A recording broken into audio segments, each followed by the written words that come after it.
Good night, tales. Hello guys, and welcome to some true, scary Reddit stories. These stories are 100% true and taken from Reddit. Also remember to like and subscribe if you like these stories, and comment if you want to hear more of them. Anyway, without further ado, let's get straight into the stories. Not all heroes wear capes. I was walking home from a bus stop one day, listening to music on my headphones, off in my own little world. The battery died halfway home, and suddenly I heard a guy walking behind me, talking about how he could never get women to talk to him.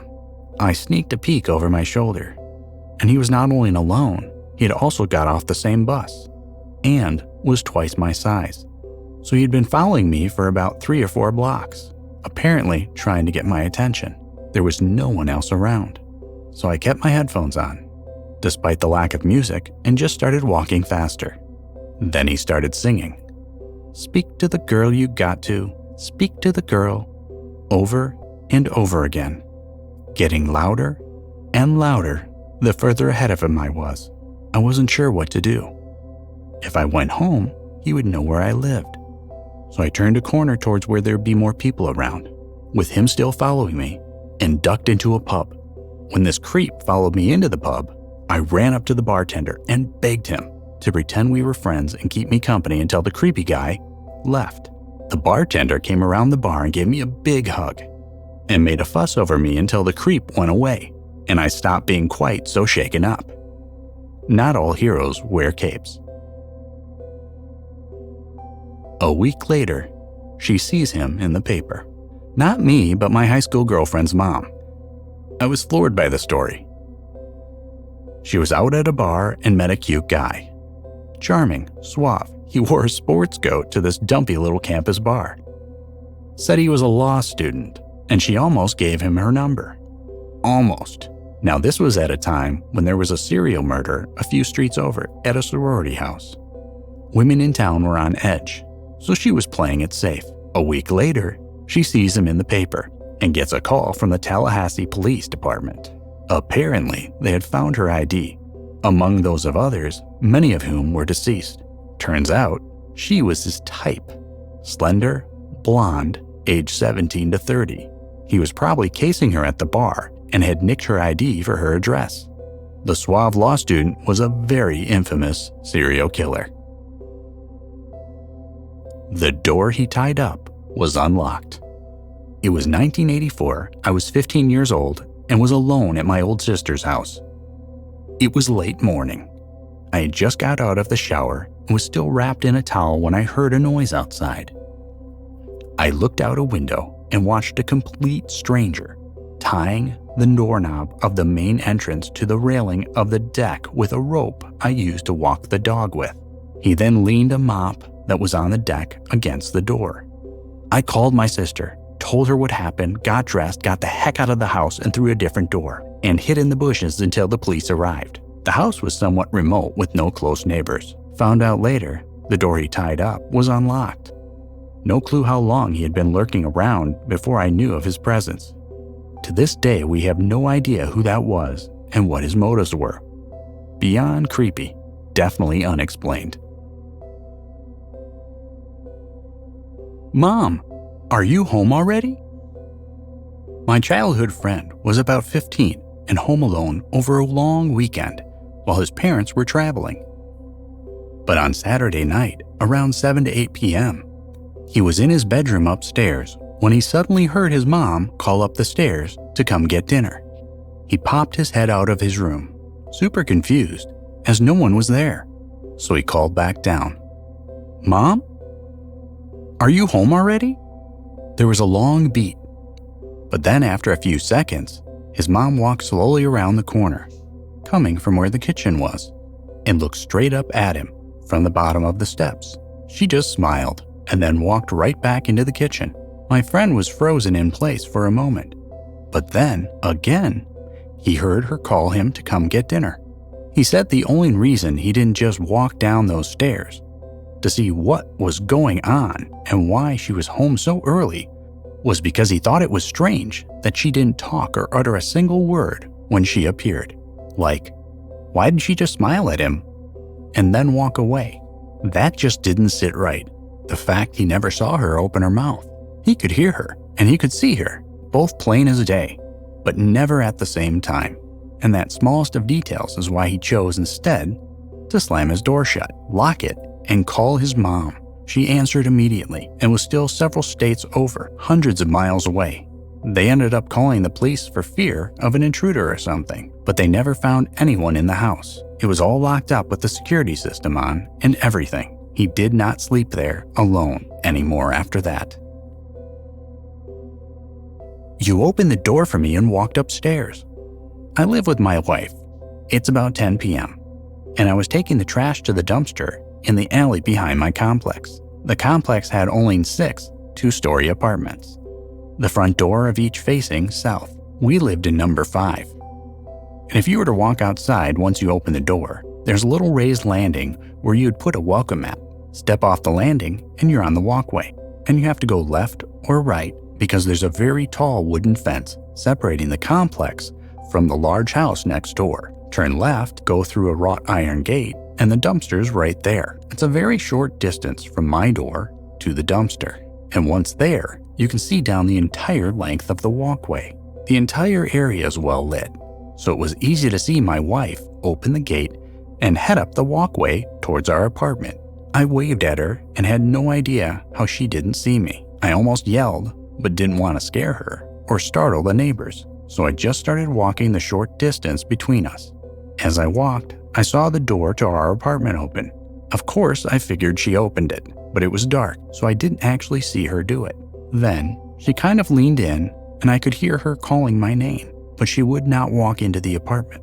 When I got behind her and said hi, she became frantic, asking me, "How the heck did you do that? How did you get back outside?" I explained I'd been at the dumpster emptying the trash. She interrupted me and said, "No, you opened the door for me and walked upstairs. I called after you, and you turned your head and looked at me, but didn't say anything and just kept walking." And then she started crying. I searched the apartment, found nothing. We moved about 6 months later to the house we're at now. One day, shortly after we moved in, my wife thought she saw me walk past the windows that look into the backyard from the kitchen. But it wasn't me. And again, she said it looked just like me, and that it walked all the way around the house before disappearing. And then she realized I was in the bedroom. My dog won't stop barking, so I grew a pair and looked in the window. I was sleeping in my parents' room because they were on vacation. My dog only sleeps in their bed, first floor I might add. From a distance, I could hear screaming. Didn't think much of it. We have kids in the neighborhood and surrounding neighborhoods. 10 minutes later, the screams are louder and closer. Still didn't think much of it.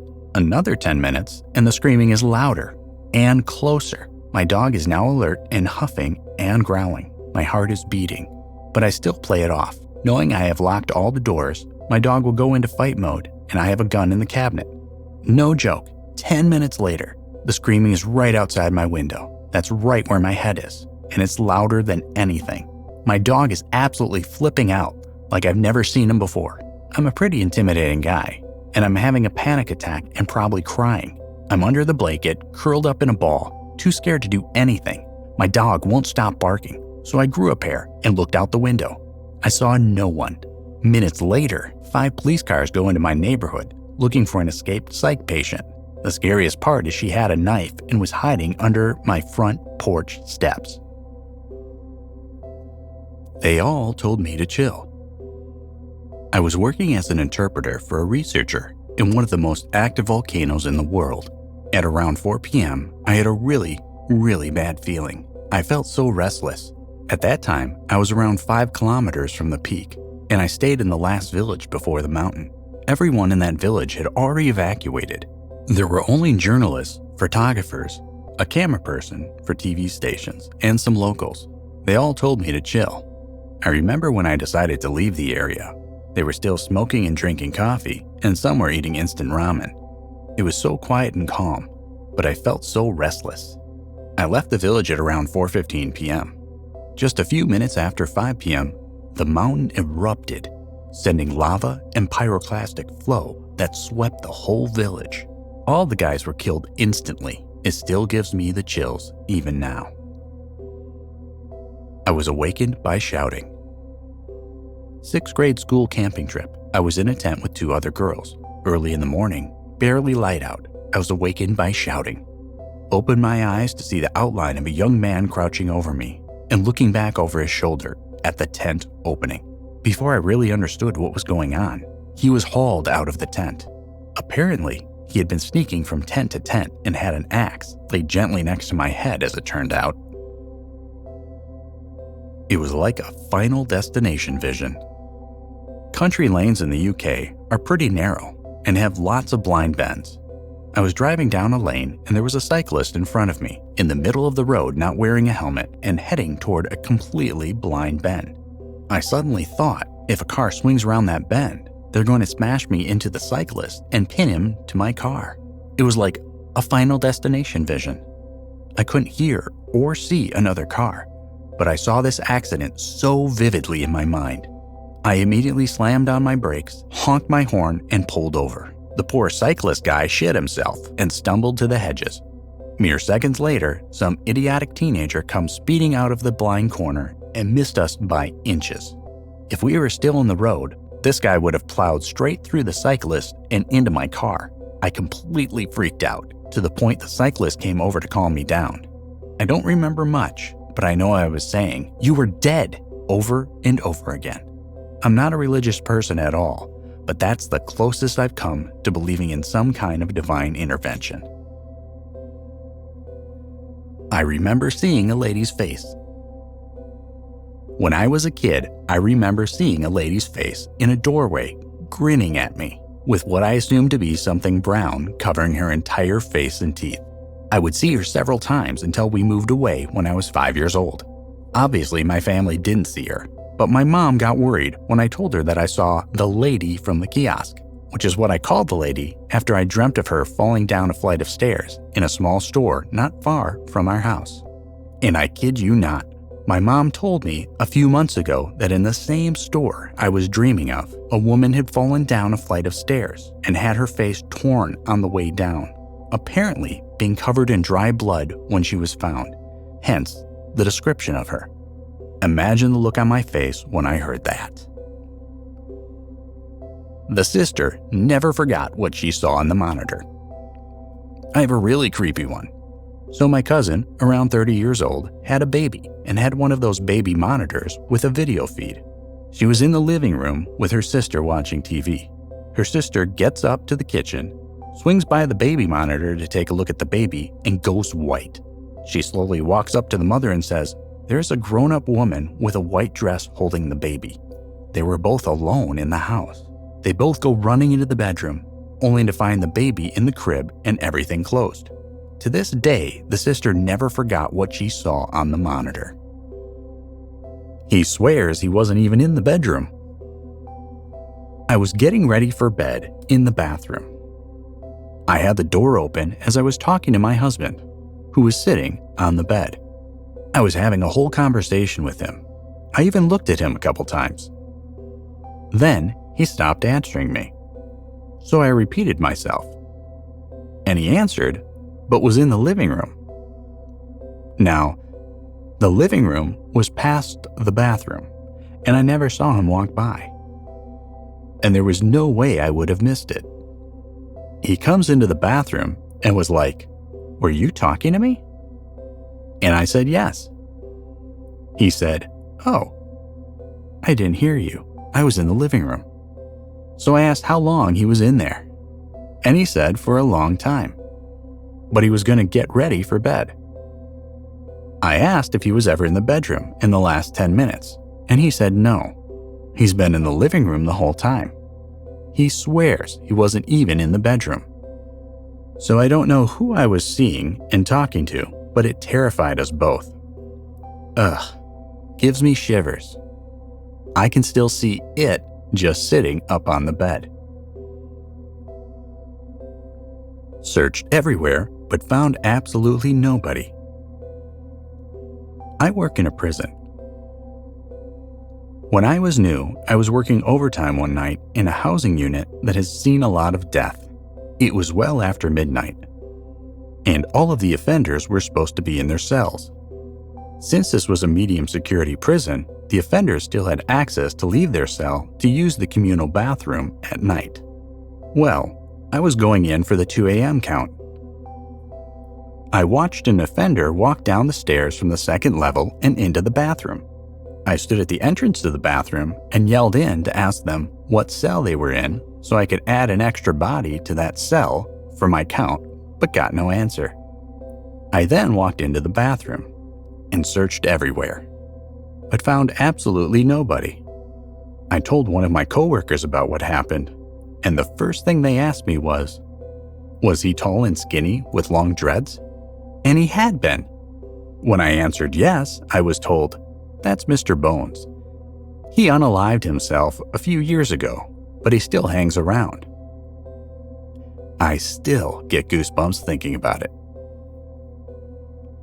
One of the guys was on the front page of the newspaper. Me and my friends were waiting for a bus when a group of guys came along. One asked us for $1, which we gave him, and then they just stayed to chat. They were perfectly nice, but all three of us had a really bad feeling. They asked us if we wanted to come to a party with them. So we said, "Oh, no thanks, gotta get home." 1 week later, one of the guys was on the front page of the newspaper. He had just been released from prison for stabbing someone, and had done it again that night. Friend has no memory of playing with Billy. I had a friend who lived in a very old house, pre-Revolutionary War, I think built in the 1750s, and had an imaginary friend named Billy for a few weeks when she was little. She would play dolls and pretend in her room with him. Her parents didn't think anything of it. One day, they noticed she was being pretty quiet. So they went into her room and checked in on her. She was just sitting on the ground, staring at a blank part of the wall. No pictures or anything. They asked her what she was doing, and she said, "Playing with Billy." Okay, a bit odd, but kids are weird, so it's probably fine. After that, she never played with Billy again. A few years later, they had to cut into the drywall in her room for something, and found the name Billy scratched into the beam inside the wall. They looked into it further, and apparently there was a little boy named Billy who died on the property sometime in the late 1800s. Friend has no memory of playing with Billy. Her mom told us this story when we were older. They insisted he was their son and he lived in this apartment. Years ago, I was living in my first solo apartment. I was excited for Christmas and decorated my apartment really cute. I had a nativity set that my mom had designed and made for me, and I loved it. I set it up on the floor in front of my tree. At the last minute, I was able to fly home for the holidays and spend it with my parents in a different state. A few days after I returned, I had a knock at my front door. I opened it to find a man and his wife, appeared to be in their mid-50s, and they seemed very surprised to see me. They asked if Larry was there. I told them I don't know anyone named Larry. They insisted he was their son and he lived in this apartment. I assured them that this was my place and no one named Larry lived there.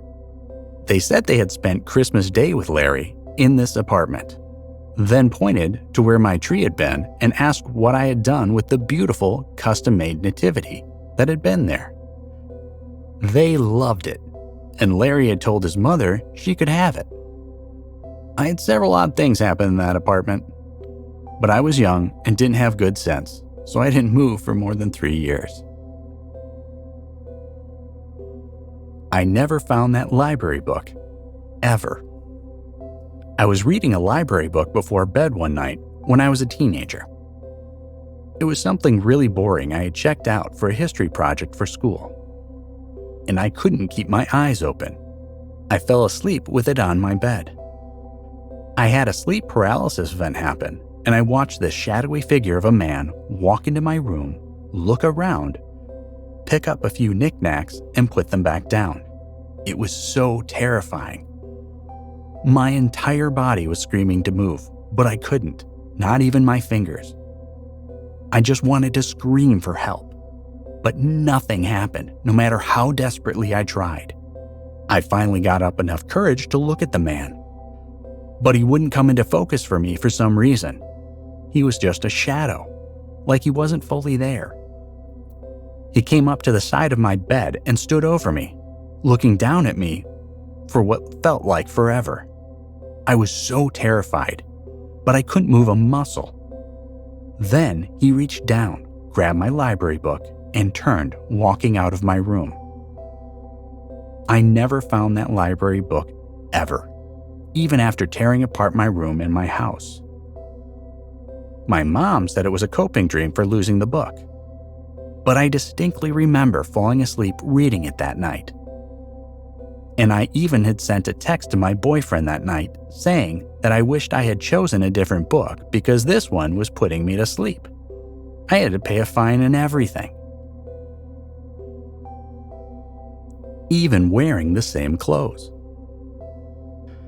After my father passed away, I went to live with my friend and his mom for a little while. Things with my mom were very strained, but I didn't want to stay at my friend's house initially. But they didn't want me alone during that time. Staying at anyone's house always made me feel uneasy for some reason. My first night there, early in the morning, I woke up to the sound of my bedroom door opening. And a gentleman wearing a red flannel and bib denim overalls came into my room holding a bag of tools. He turned the light on, looked at me, and walked through another doorway to the utility room. Soon after, I fell asleep again. But when I woke up this time, the room was dark. Everything was the same when I went to sleep the night before. Figuring I imagined the whole thing, I went upstairs for coffee and asked my friend's mom if the guy with overalls was still there. With a weird look, she informed me that it's been her and me in the house all night. At this point, I'm very confused. So I explain in detail about what the man looked like: height, weight, clothes, facial hair, everything. She turns pale white and bolts to her room and retrieves a photo. When she shows me the photo, it's the man I saw in the basement that morning, even wearing the same clothes. She tells me that he passed away 30 years ago. It was her grandpa, who owned the property previously. He had unalived himself when he invested his money into horses instead of machines, and his investment flopped. Guess I'm on my third life. Last year I was admitted to the hospital for abdominal pain. Everything seemed okay. They found gallstones and scheduled me for a routine op the next day. I was okay on a lot of painkillers, no big deal. Get it out and go on with life. I've had surgery under anesthesia before and never thought about making arrangements. But I had a weird, compelling feeling this time that I should get my affairs in order. I drafted a farewell email to my wife and kids so they'd find it in drafts, wrote down my laptop and password manager passwords on a Post-it in my wallet so they'd find those too, packed everything neatly away and waited, lay down on the table, looked the surgeon in the eye and said, "I want to wake up." I woke up intubated in ICU. Immediately after being anesthetized, I had responded with a massive allergic reaction and coded. In addition, the gallbladder was half dead and gangrenous, and my surgeon said it was in his top 3 most challenging cholecystectomies of his long career. Guess I'm on my third life. I don't know what woke me up. Manager of a group home, I woke up one day at 3 a.m. in a cold sweat, like something screamed at me to wake up. I felt uneasy and walked around the house. Turns out a kid had woken me up and gone to eat something out of the fridge, was on the ground choking. Staff was asleep. Literally Heimlich the dude back to life. If I had been asleep 5 more minutes, he would have died. To this day, I don't know what woke me up in the dead of night like that. I am in a room on the other side of the house, so no sound would have woken me up. This is weird. Why am I going down there? I was 19 and went on something like a 3-day drug binge. One of the things I did was acid. Terrible idea. To shorten it a little, I ran away from home and set my GPS for Wisconsin. Why Wisconsin? I don't know, man. Anyways, I miss an exit, and the GPS tells me to take the next exit. Side note, I'm sober by this point. Just hadn't slept in days. The exit I take puts me on this dirt path in the middle of the woods in Arkansas.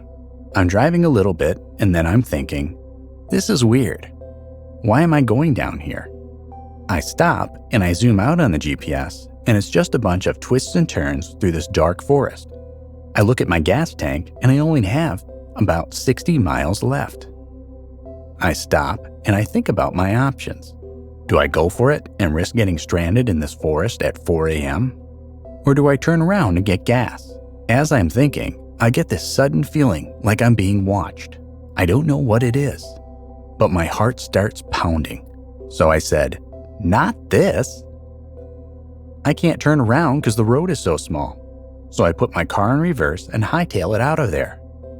I drive straight home, going 100 miles per hour the whole way. Wasn't stopping for anything. I was so scared, man. A while later, I stumble on this YouTube video, and it talks about this same forest, which happens to be one of the forests where the most people go missing in the US. A lot of people have talked about getting that same feeling and even seeing things. Now, I don't believe in ghosts like that, but what's weird to me is I try to go back and find that same road on my GPS, and it's not there. Who knows? Whatever it was, it scared me enough to admit myself into rehab and get sober. So there's your happy ending. And here's some advice. Don't do psychedelics and watch TV shows or movies that make you question reality. My brothers questioned me and thought I was lying. I was playing hide and seek with my two brothers. It was kind of dark, but not too dark. I saw my brothers' heads pop out from a tree decently far away from me. I started sprinting to them, and my brothers both ran from behind a second tree about 40 feet away, meaning that it wasn't them behind the first tree. I ran straight back to the house. My brothers questioned me and thought I was lying. Still scares me just thinking about it. I thought the entire country was under attack. I was boarding my plane flight after vacation. It was early in the morning, and the second I stepped foot on the plane, I froze, and the absolute worst feeling overcame me. I was with my boyfriend, and we both had to get back for work, so I made myself stay on the plane. A half hour later, the plane suddenly dipped. Then the pilot got on the intercom, voice shaking, telling us that there was a national emergency and we would have to land at the closest airport immediately. That was 9/11. Took me 4 days of hitchhiking and bus travel to get home. I didn't fully understand what was happening until I got to work right off the Greyhound and the TV was on. I thought the entire country was under attack. A long time ago, I got married here. When my youngest son was about 3 years old, we were eating out in town, and he got a bit restless. I decided to take him for a walk, and as I held the door open, he got away from me and made a break for it. Pedestrian area, so safe. He bolted into an adjacent site, which had a ruined chapel, almshouses, with info boards for tourists. I found him staring up at the chapel ruins. "What are you doing, mate?"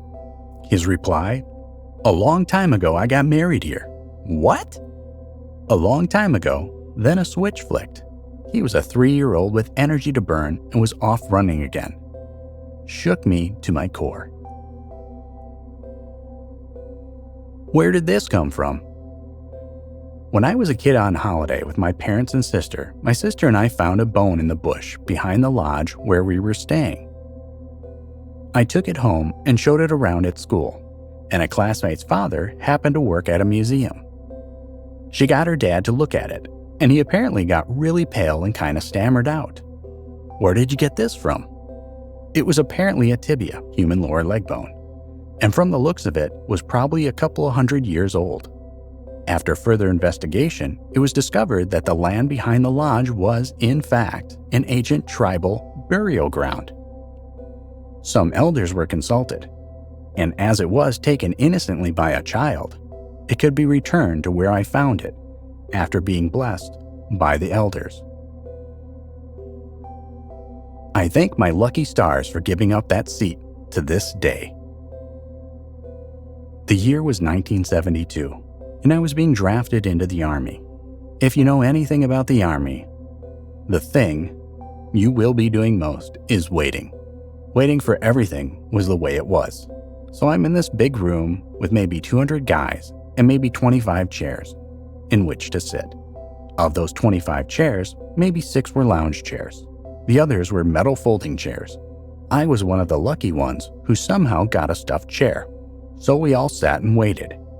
If you left your seat, too bad. After about 5 hours, I had enough and needed to stretch my legs. So I got up to walk around. About that time, a door opened, and 2 sergeants began counting down guys to get on a waiting bus to be processed. The guy who got my chair was one of those chosen.